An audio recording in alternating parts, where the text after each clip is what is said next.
Hello, everyone, and welcome to our webinar today. We are so excited to be here. We're going to have a state of the market, a state of the economy conversation. I have two fabulous co-hosts here, Ben Kinney and Brian Gubernick, and I consider them two very smart guys, so they have a lot to share. And I know we have a really huge group today. We do have the chat box open. Please feel free to type in questions as we go, to type in comments. But if you'll do us a favor, we want to be sure that you can hear us loud and clear. So maybe you'll just type in for us now your name, where you're from, and even if you want to add what you're hoping to get out of our webinar today. I am Deputy Grote. I am a co-founder and CEO of Forward Coaching, along with my partner here, Ben Kinney. So Ben and Brian, let's get this party started. Awesome. Really excited to be here, everybody. And wish we could see all your faces. The webinar format's always a little weird for me, but the handsome face on the screen, obviously not mine. It's Mr. Gubernick. And those of you that don't know Brian and I are business partners and a mastermind that we call Metrics. But Brian also works with me in our companies called Place and Brivity. But for the last 20 years, Brian has been in the real estate industry, building real estate teams, selling real estate himself, navigating the short sale world that happened in Arizona across the entire United States. He's owned brokerages, title companies, mortgages. He's just a really all around good guy, but he's also an investor. And we spent a lot of time in our friendship talking about investing in the stock market and investing in real estate and talking about the economy. And so I asked Brian to jump in here and join us, and we're just going to have a conversation about the economy. Anything you want to add on, Brian, what you're hoping they get out of today, or they hear from our day? No, I appreciate you having me on, Ben, so I could be the butt of all your jokes today. I know you've got a few up your sleeve, but I'm grateful to be here. I'm excited to talk around the math of real estate, and hopefully I could bring, to your point, a slightly different perspective as an investor, as someone that's tracking it from that perspective. We've got some heavy detail to go through, so we'll move through it slowly, but I think the idea here, and Debbie, you're going to do a great job of this because this is your specialty. I think what everyone's focus needs to be is, how do I take this knowledge? Right. How do I take this insight and leverage it to create more conversations and ultimately more business in my world? So I'm excited to have that conversation today, Ben. Yeah, me too. Deb, what are you hoping everybody gets out of today? How to spark urgency, how to have these really, I guess, higher level data-driven conversations, to sit down with a buyer or seller and in a very ethical fashion, have a deep dive conversation and customize solutions. Because, people want to buy, they want to sell, they get stuck, they procrastinate, they're not clear, they're trying to time the market. And I think sometimes we think we just need to passively wait for them to call and say, I'm ready. And I really believe we have a lot more power to move them forward than we think we do. Yeah, well said. So I'm an economics nerd. I'm a student of learning this stuff for my own good. And I think it's our fiduciary duty to be that local economist that understands the real estate market and understands these macro conditions that are affecting all businesses and all families and all homes. And that's what today's about. And we're going to go through the data today, so try to stay awake. And then towards the end of the call, we're going to spend more time talking to Debbie and Brian about how do we bring this into a conversation scripts-wise with all of our customers. And I hope that's awesome. I hope your day is really awesome. My day started off weird, Brian. This morning, I woke up to a police officer knocking on my door, and he said, I'm looking for a guy with one eye. And I said, man, you'd find him twice as quick if you use both your eyes.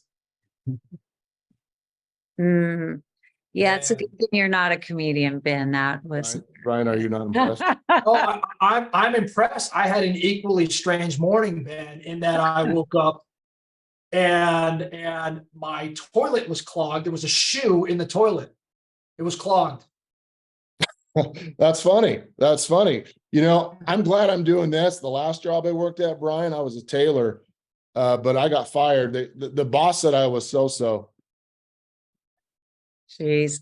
See, I don't tell jokes because I'm bad at it. I think you guys should stop now. Okay. Okay. Well, I have a really great one about constipation, but maybe I'll save that for the end. I don't know. Let's get on with it, ladies and gentlemen. We are going to talk about the state of the market. But if you're thinking, man, I'm sick of sitting on these stupid webinars and Zooms, like I want some human interaction, like I want to give some high fives and some hugs, and I want to be inspired, and I just want to get my energy going, and I want to hear some of the greatest minds in the world. Before we get started, I want to invite you to our event we're hosting September 12th, 13th, and 14th in Phoenix, Arizona.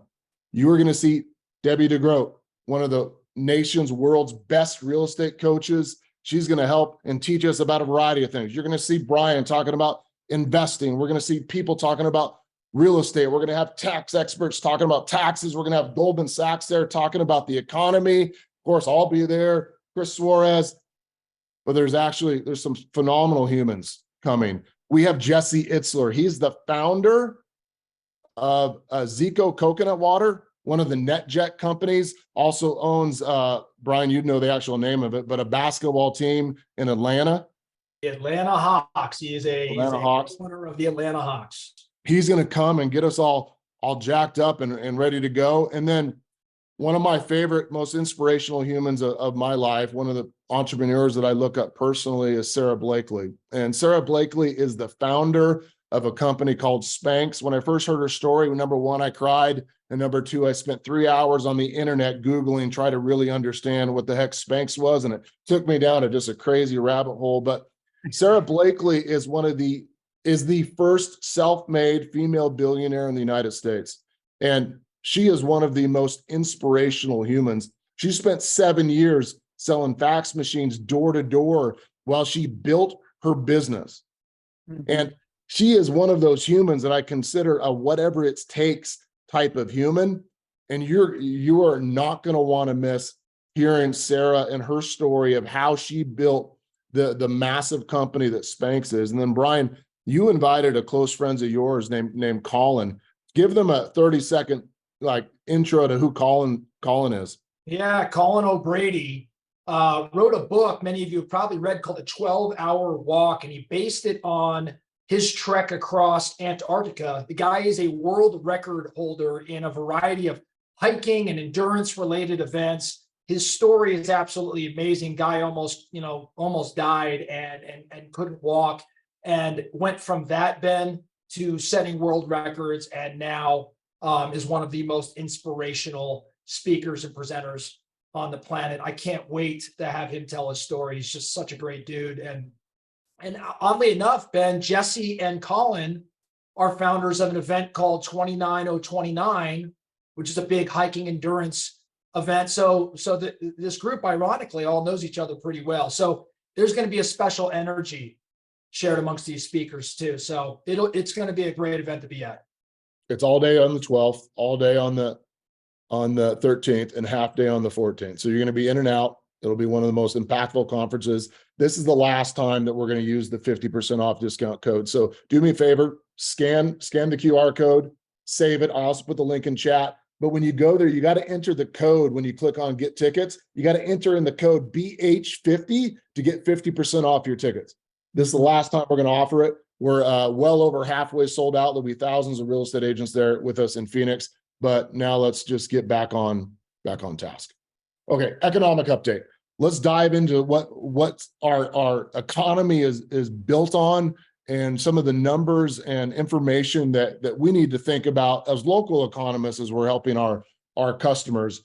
But I wanted to start with a statement I wrote last night, Brian. This is the BK original.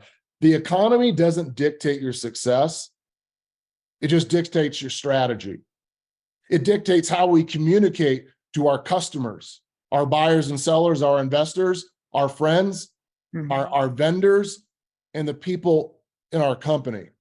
Don't allow a change in the economy to be your excuse for failing. That is what I like to call bullshit. It is not valid. It means that we got to work a little harder. We got to work a little different.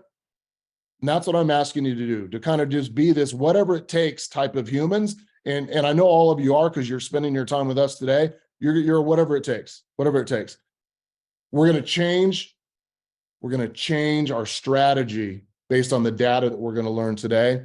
The first number that we want to talk about is GDP. Brian, before I talk about, the numbers of GDP, do you want to explain like what GDP is as like just a whole? Yeah, what we're really talking about when we think GDP is the economy growing or is it in fact contracting, right? Like when I look at GDP, a positive number says that the government, got to stop government. The economy is in fact growing.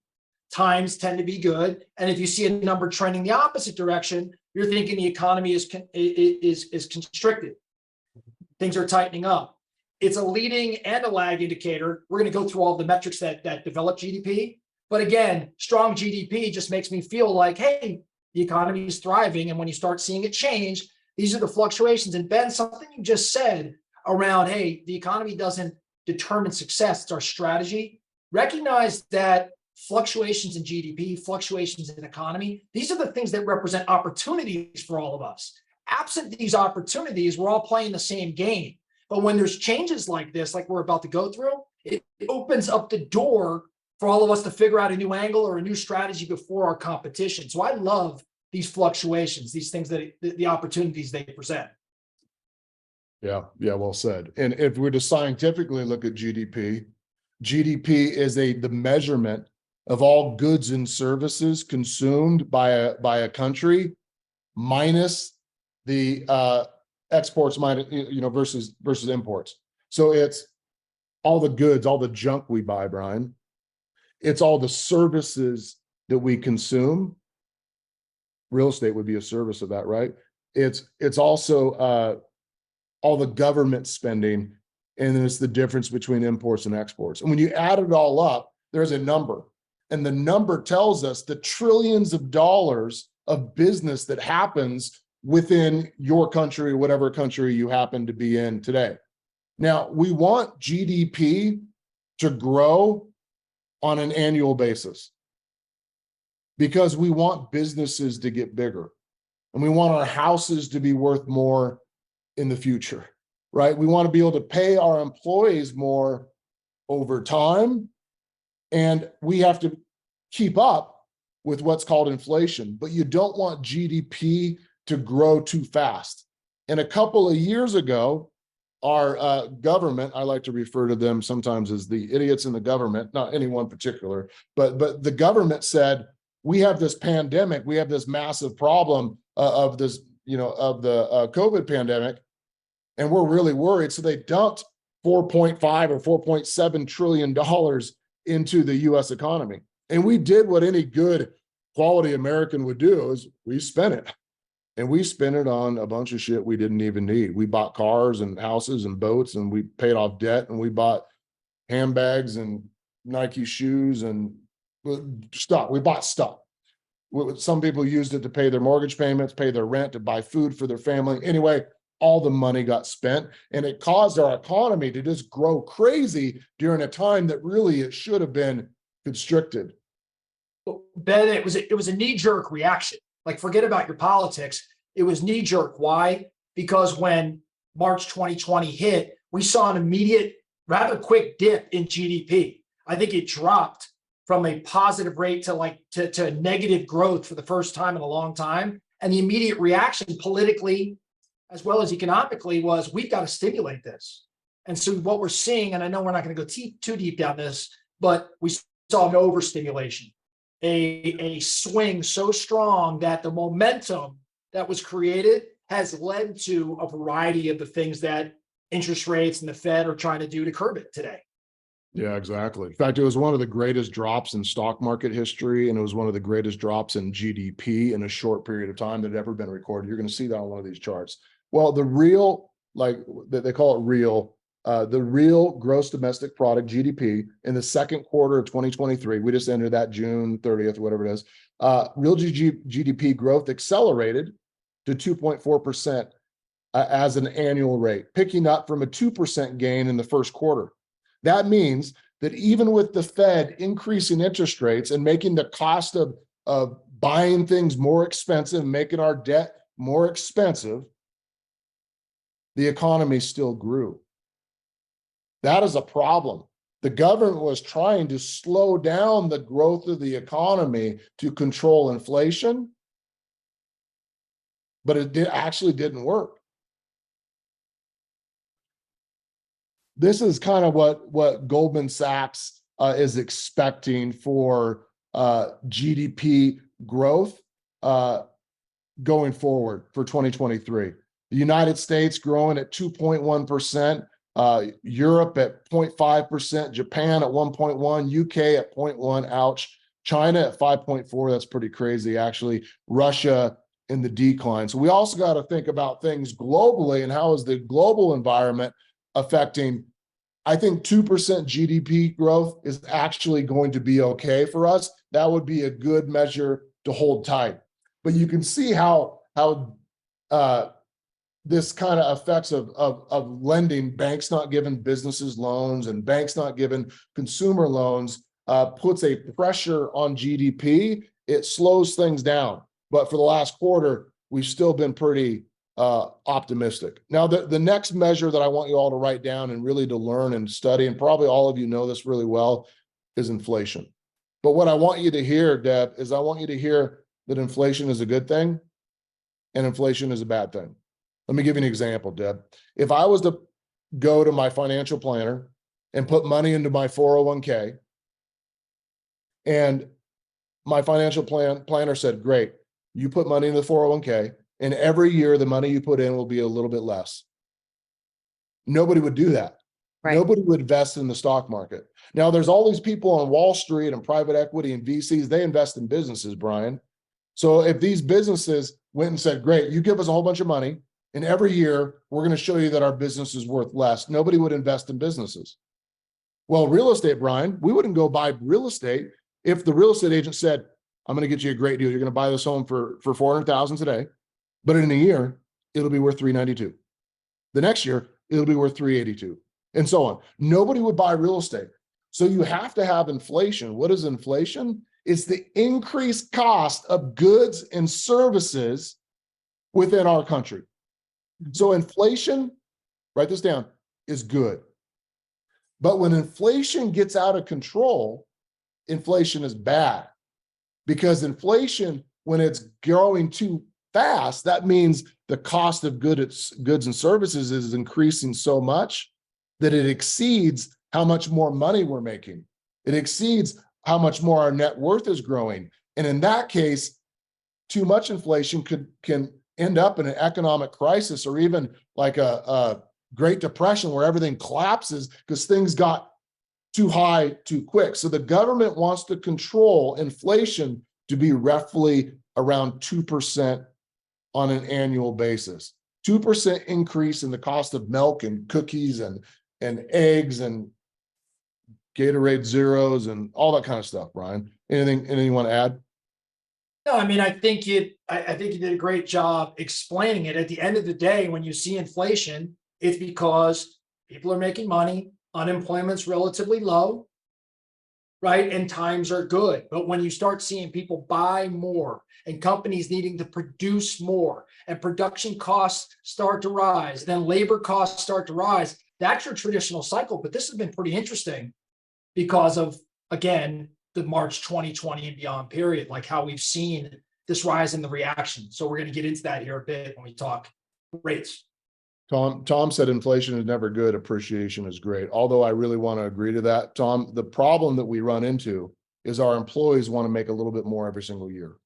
And our suppliers want to make a little bit more on all their services. So when their prices go up, our prices have to go up. And it has to go in proportion to all those other expenses. And that's why we kind of want to have a control on inflation so that we can get appreciation of the value of our assets, like our business and our stock accounts and our real estate, so on. Okay. The consumer price index, which is really CPI, is the measure of inflation, right? Rose 0.2% in June and was up 3% from a year ago. So we're not hitting the target of where the Fed wants inflation to be, which they're saying is around 2%. We're still 1% over. We're 50% higher. But it was bad because about a year ago, it was at like 8.9% or something like that. It was massively high. That means for every $100 that we had, we could only buy $91 worth of goods the next year. And that's really, really the problem.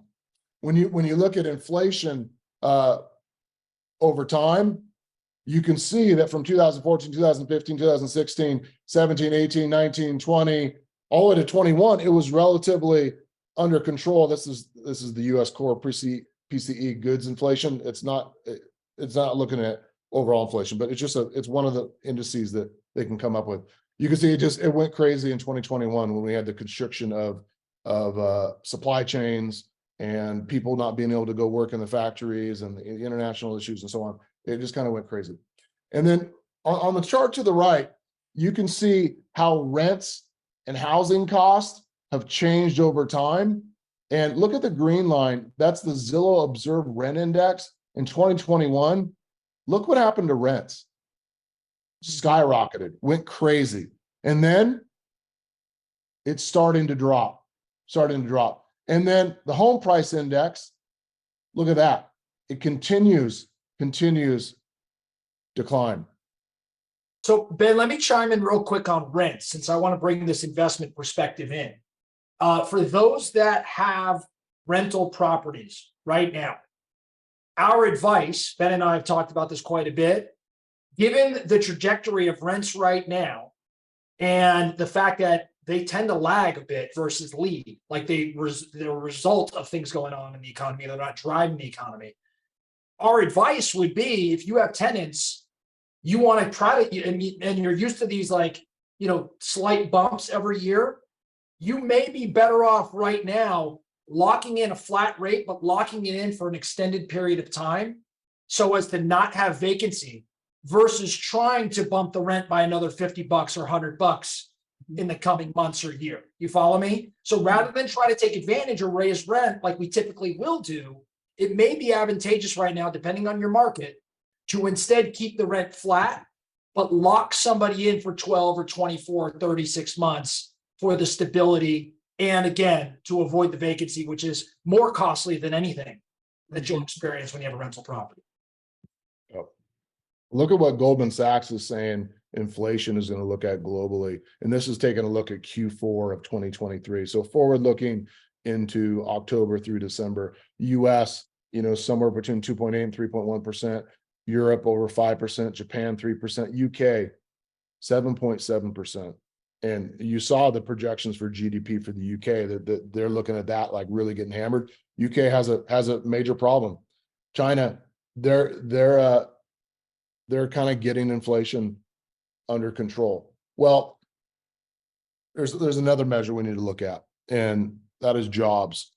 How many people have jobs? How many people are looking for the jobs? Are wages on the increase, or are wages stalling out? U.S. job growth gains moderated last month in June, while wage growth remained firm, meaning it's kind of continuing, showing a strong enough labor market to keep the Federal Reserve on track to raise interest rates this month. So everybody was thinking in May, June that the Fed may stop raising interest rates because inflation was dropping so quickly. But there's other things that will drive this over time, which is things like jobs. And we need to keep that into mind. We need to study that and pay attention when the job reports come out and we're looking at the number of unemployed versus employed and so on. But when you look at these measures, there's one thing you need to understand about how they measure it. When they look at the unemployment rate, they only calculate the people that are currently looking for a job, and they don't take into consideration self-employed or 1099 contractors like a lot of us. So there's actually a larger base of people that are currently not in a job or currently having a financial issue with their world. They're not seen in these numbers, because if you aren't currently looking for a job or you're an independent contractor, self-employed, you don't count. This is wage growth over time. And any of you that owned a business and you were trying to hire in 2020, you saw this problem. You had to really pay a lot of money to get people to come in to your business. And that has started to drop. In fact, many businesses are cutting some of the higher paid people that they hired during that time, because now there's a new pool of people that are willing to work at a lesser rate, and they're trying to get their businesses back in to profitability.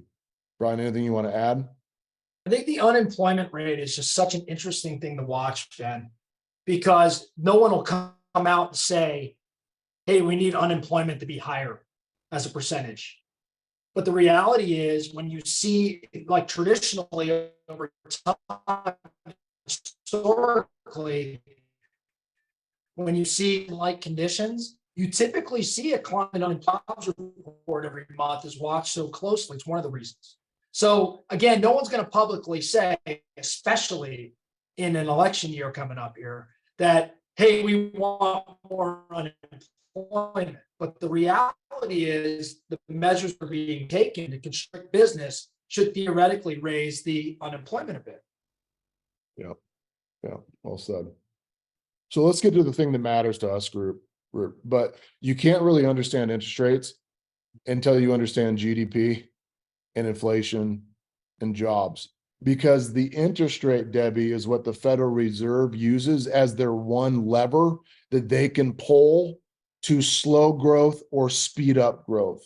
And we've seen a dramatic change in interest rates. For you as real estate professionals, you need to understand that for every 1% that interest rates go up, it costs your customers 10% on their monthly payment. So write that down. 1% equals 10%. Just remember that, store that in your brain, because when we had loans at 2.89% or 3% on average, and now we're in the mid sevens, that's a 4% increase in interest rate, but a 40% increase in their monthly payment. And that's why we have so many people that are looking up and saying, with how much prices have increased since they first bought, and with now the cost of capital, interest rates being so high, economically, it doesn't make sense for us to move. Now, I took a lot of economics classes in college, Brian, and they made me a promise. Here's their promise. They said, when supply is here, demand is here. When demand is here, supply is here. Nobody ever said, I've written, check the books. Nobody ever said supply here, demand here. But we as real estate professionals have experienced that in the last 9 to 12 months. Oh my gosh, we had people that didn't want to, a whole bunch of people didn't want to buy, and a whole bunch of people didn't want to sell. And if you're feeling that in your business, like this is hard, well, it's the first time that I've seen that in my 20 years in real estate. I don't know, Deb, if you saw that in your history prior. No, I've seen a lot of things, including fixed rates of 18%, but the lack of inventory, insane, right? It just, and I think people thinking they're going to time the market, and, that's really not possible. Yeah.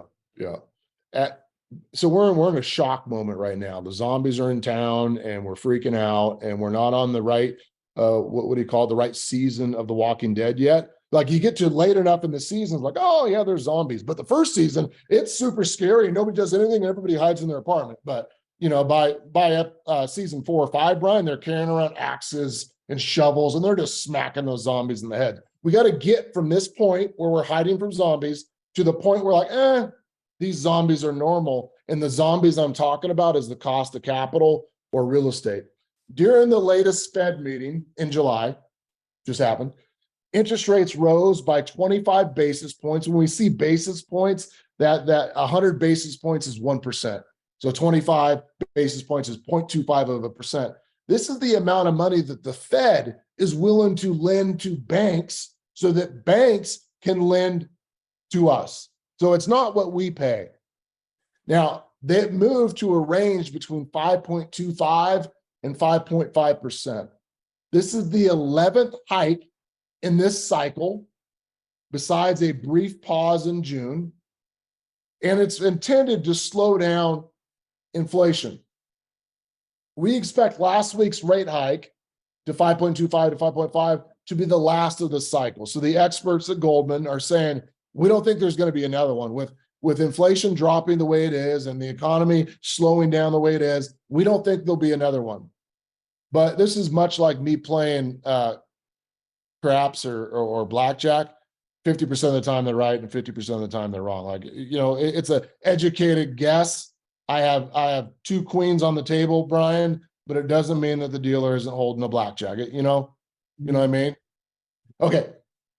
So we should start thinking about that. Rates from the Fed are going to be static. Doesn't mean mortgage rates are going to be static, because that's going to be based on margins and demand. It could continue to rise. I still think we could see mortgage rates in the next couple months above 8% for a 30-year fixed. I'm going to say it again, Brian. I predicted 7%. I predicted 8%. I was wrong, but I do think there is a possibility we could see 8% interest rates for just a regular 30-year fixed. That'll be hard. But what Goldman is saying is expect cuts to start in 2024 Q2. So we have almost a year of hard. That's okay. We can handle it. We're made for hard. We're learning how to do hard better, right, everybody? And at that point, expect a 25 basis point reduction per quarter to end with the fund rates. If you did that in the math wise, that would be over 8 quarters, Brian, to end that we would end up back somewhere around 3 to 3.25% of a Fed rate, which probably affects interest rates in Q4 of 2024 by the time that we're in election cycle of being in the mid fives. That'd be my prediction. But remember, you're all taking economic advice from a guy whose previous career was a cable guy. So, you know, take it with a grain of salt. You get what you pay for during this webinar. Anything you would add about interest rates, Brian? Only thing I think you nailed it there. One thing we should all be watching closely, in the past 24 hours, Ben, we had the US credit rating go down. That's literally in the past 24 hours. That's a news story we should all be watching closely, because that may throw a wrench in some of what you just shared. I mean, what you shared was literally up to date, or is up to date, except for this story that just broke. So the credit rating went down. There may be, there is concern, which is why the rating went down, that the US debt is going to be a little bit more challenging for the government to pay, hence the rating drop. So that could show up in higher interest rates for loans, since the nation and its borrowers would be potentially deemed less trustworthy. So it's really, again, we've got to watch this cycle. I know we don't all want to watch news all day, every day, but I think that credit rating, we've got to keep an eye on that. Yeah. So as we go through the economy, our customers have the vast majority of their wealth really in two places: in their retirement accounts and their stock accounts, and in the value of the real estate that they own. So before we get into our real estate related conversation for today, I want to talk about the stock market for a minute. Brian and I and Debbie, we care about the money we have invested in the stock market, and we talk about it often. It's something that gives us, the shakes when we're having a bad cycle, but it's something that we really feel good about when we're having a good cycle. We look like geniuses. The S&P 500 so far this year has had a 20% increase, 20%. So if you didn't have a financial advisor and you simply invested your money consistently in an index fund based on the S&P 500, it would be worth 20% more right now than it was in January. That's pretty huge. The S&P 500 got crushed last year, actually. It really had a rough time, but it was the first time in a long time that it has.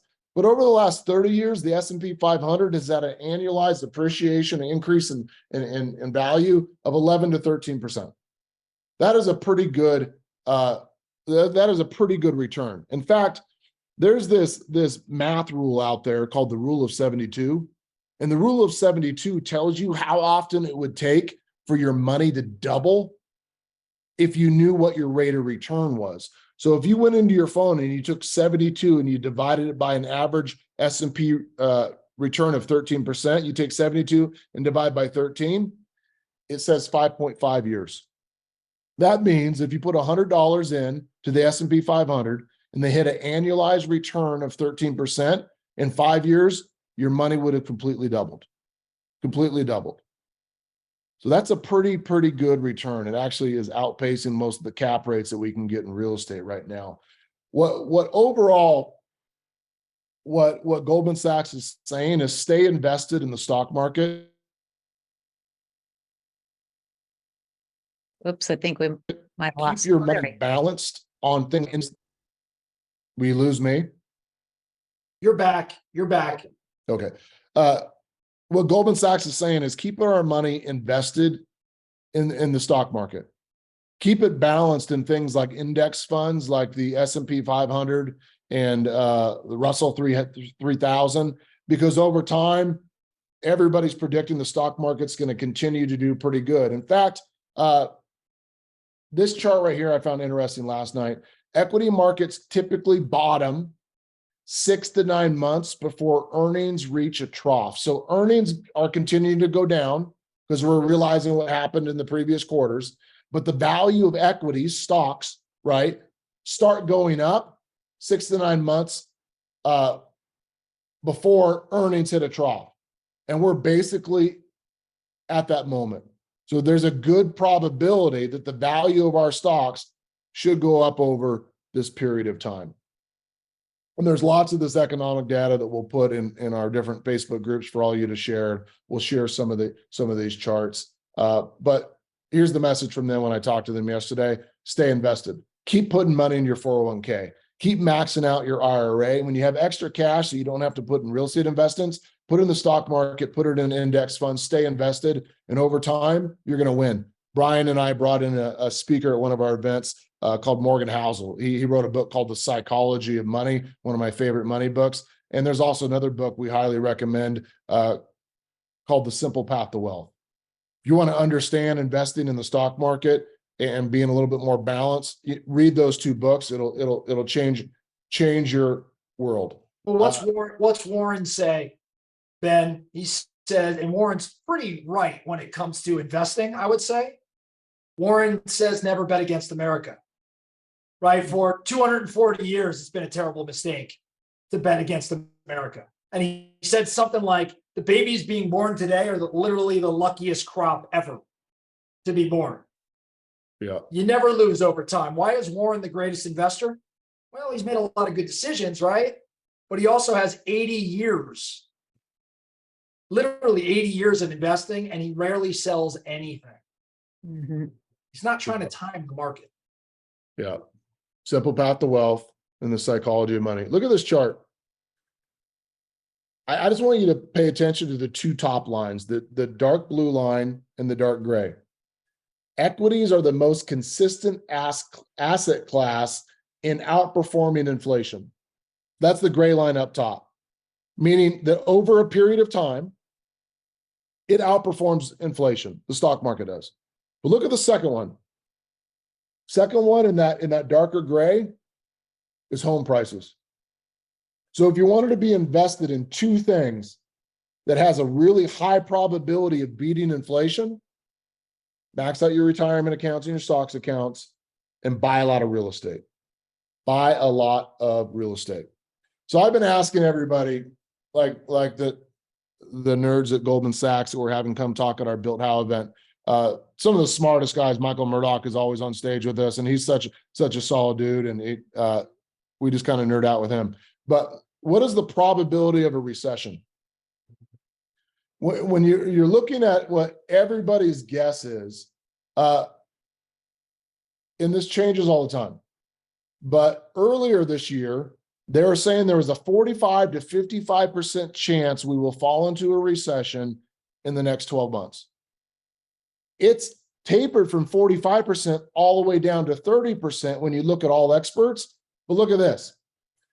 Goldman Sachs has adjusted their probability of a recession within the next year down to just 20%.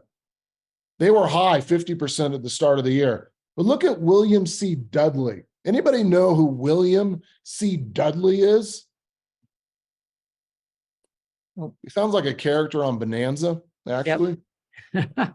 But William C. Dudley was the president of the Fed.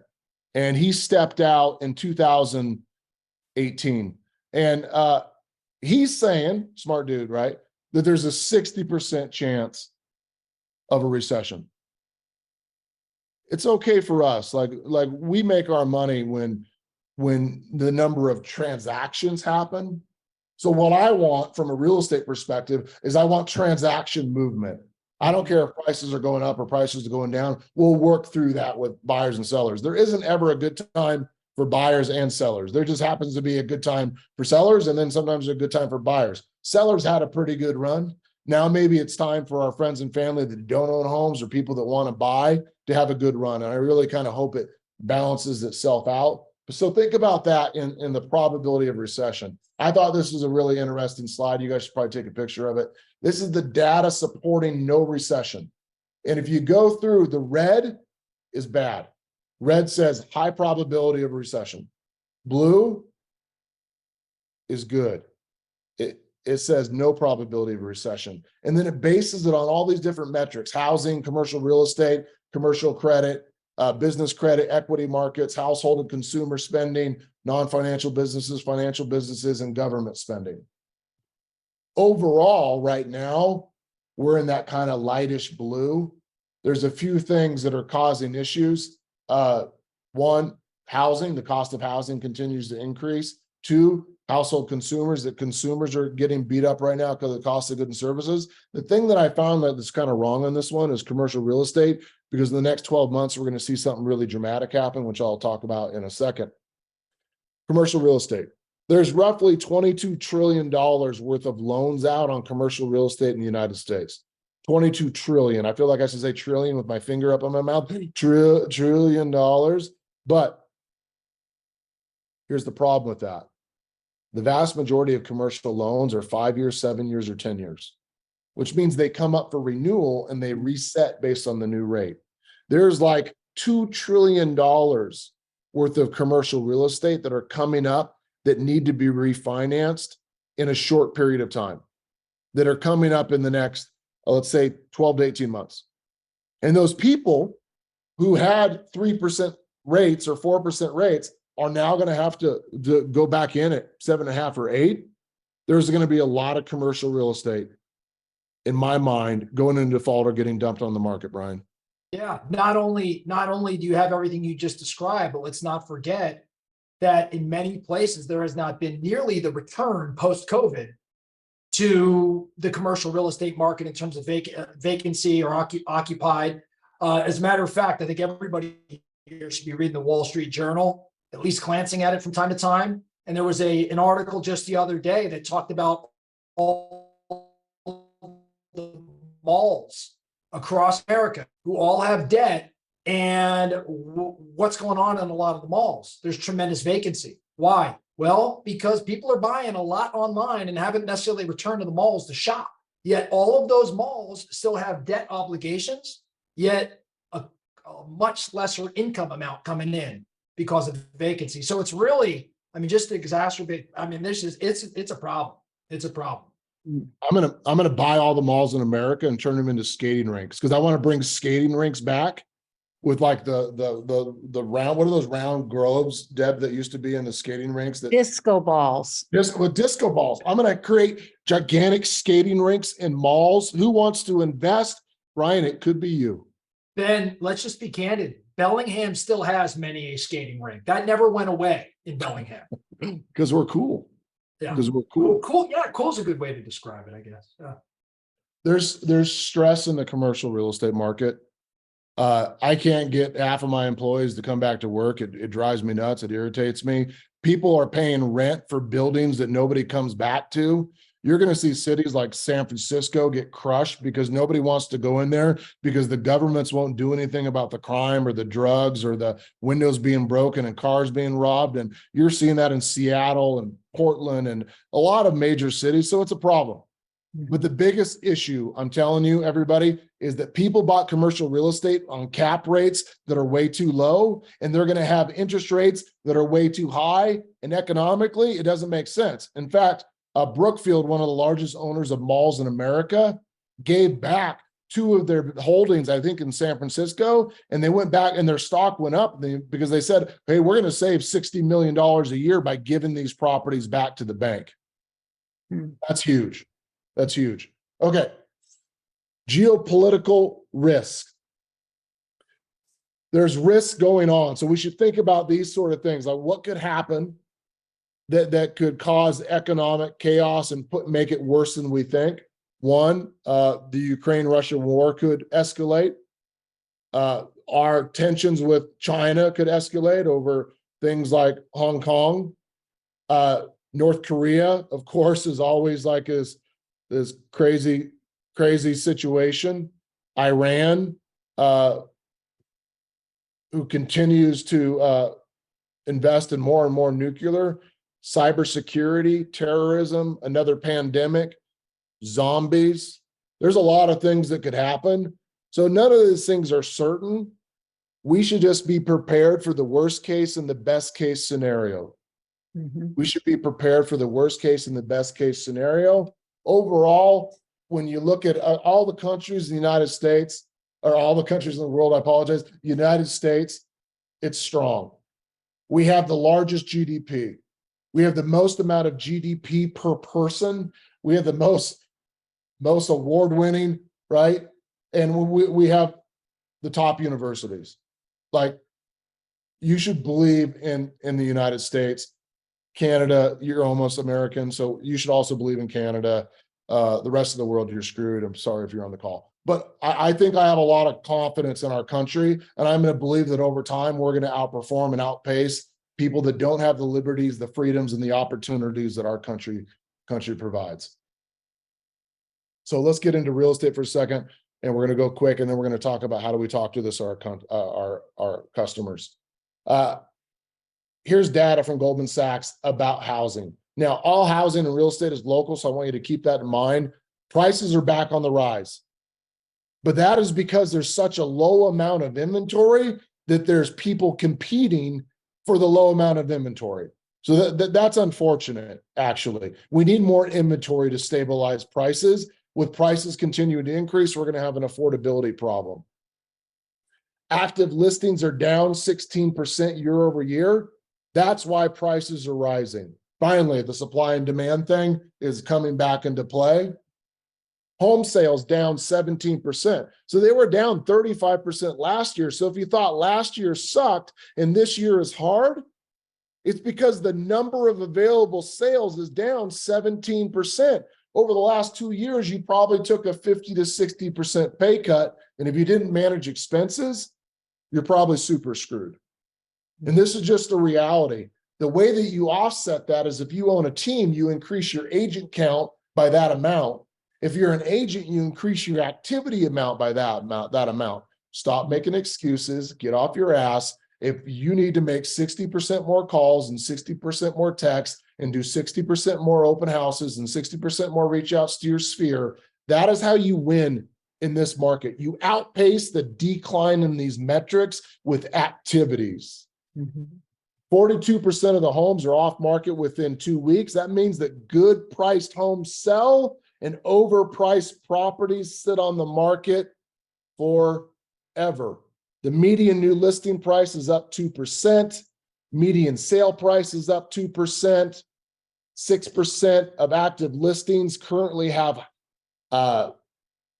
price drops. This is on a weekly basis, by the way. Median listing price is down 1% year over year. Median time on market, this is year over year, is up 10 days. So homes are staying on the market longer. Now let's talk about the mortgage business. If you're in the mortgage business, you're at one of the great companies. One of my favorite mortgage companies right now is Envoy. If you're working with an Envoy loan officer, here's what they need to know. The number of purchase applications fell 22% year over year. The mortgage industry was crushed last year. And if you're a loan officer, or if you have a friend that's a loan officer, they need your support, they need your business. You double down on them because they doubled down on you during the good times. Double down on them and reach out to them and say, how can I help you? How can I connect you with more people? Because the number of people applying for loans is down. If we as agents can get more people pre-qualified. When the right home comes on the market, we could take advantage of it. Refinancing applications fell 32% year over year, but last year they fell, it was like 80 or 70 or 90. It was so stupid. Nobody refinances. Like, you got to be really broke right now and made some bad financial decisions to be refinancing. You're pulling equity out. Total mortgage applications, this is year over year, 25%. That's hard. ARMs accounted for 6% of volume and 14% of value. That is an option. Like, getting our people to do adjustable rate mortgages and saying, hey, take it lower rate, but fix it for 5 years or 7 years or 10 years. And when rates recover, then I'll call you and we'll get you refinanced at a super affordable rate, do the best we can to make sure it doesn't cost you much at all. That is a way to make housing more affordable. So what I want to talk about now, Deb, is, and or Brian, like, what sort of conversations, maybe Brian first, what sort of conversations should we be having with our sphere? And then Deb, what should we say to them? Like, what should our scripts be? What should we be saying to our sphere? I think, Ben, before we even talk about what should we be saying to our sphere, I just want to point out something that's, I think, pretty obvious, but sometimes it's forgotten. We need to always be driving the conversations, and more so than ever before, I think we need to be face-to-face, Ben. The reality is, people read the news. Like, if you pick up your phone and you go to the news app, the vast majority of those headlines are going to be negative. Why? Because that's what draws eyeballs. So if you're the average consumer who's going on their iPhone, not the green bubble phone, the iPhone, and is looking at their Apple News, you're getting all negative information. And that's what's controlling your mindset. That's what you're basing decisions off of. So first and foremost, Ben, I think we've got to be driving to conversation face to face. There is also no excuse for us not to take all of the information you just went through, Ben, and figure out our own way of articulating it, our own style, condensing it, and giving people a high-level understanding as to what's going on in the world and the economy today. We are the economists of choice. Many people bury their head and cross their fingers and hope for the best. Your job is to get out there and educate so they can make the best financial decision possible. So I think when it comes to this fear, Ben, you care about your people. Right. Because y'all do. That's what makes them sphere. If you care about your people, it is your responsibility, it is your duty to give them the facts. But then from a real estate perspective, tell them how those facts translate. Mm-hmm. Yeah. I know, Debbie, you've got scripts galore, conversations galore around this. I'm curious what your take would be when it comes to getting with your sphere or anybody else for that matter. Wow, so many things. It's funny, you talked about burying your head. I was thinking earlier, ostrich approach, right? Many agents put their head in the sand and say, if I don't see it, it's not happening. And yet a lot of fear can be driven by not knowing what is happening. And for all of us to look at this, and I hope it's the bad news and good news. If business is down 50 or 60%, available transactions to do, and you're looking at yourself going, well, okay, now I get it. Why my business is down 50%. I'm not a loser. I'm not an idiot. This is a real economic fact. But Ben, I'm getting ready to get on a plane and go to an event next week. And it never fails in an audience, not those who are in coaching with Forward or, the Brivity customers and people here that work with you and place people. I know you guys are super hard workers. When I go into a room of typical real estate agents, they'll tell me on average, they talk to 3 people a week in terms of a proactive real estate conversation. So if we just do a be honest, we could all do more and we could all do better with the current sources we have. And some people will say, it's been so long since I've talked to my sphere. I'm just embarrassed to reach out. But guys, what an amazing time to use this as an excuse to say, a lot is happening. You probably have a lot of questions and concerns. And I thought it would be time for us to get together and talk about the market and talk about your future real estate plans. Ben, I love your line. What are your real estate related plans for the future? So we're not saying buy now, sell now. that's salesy. We're saying, I'm showing up as your wise advisor, offering to sit down, talk about the market, and plan your strategy for the next 1, 2, or 3 years. Because that is such a great excuse to reinvigorate all these conversations and connections. Because you know what? They will move. Ben, I have been through a market where it was 18 and then it went to 12. And then in 85, it dropped to 9.5. The floodgates opened. Everybody listed, everybody wanted to buy, and transactions like quadrupled. It felt like overnight. So now I'm telling the forward clients, cement the loyalty, have the conversations, tag them in their CRM, hopefully their Brivity CRM, with using the market reports, nurture those relationships. And when they are ready, who are they going to call? Right. And so I think just calling and saying, it's been a while, you've been on my mind, you probably have a lot of questions. What would you like to know? How can I help you? What are your real estate related plans for the future? Do any of your friends or family have questions for me? And then for your buyers, have a great lender partner. You know, I spent a day with the Envoy folks that are here with us doing an event. They are phenomenal counselors. They will sit with your buyers and help talk through with them what are their options. Because for some, maybe they should wait. For most, probably not. They should buy and refi, right?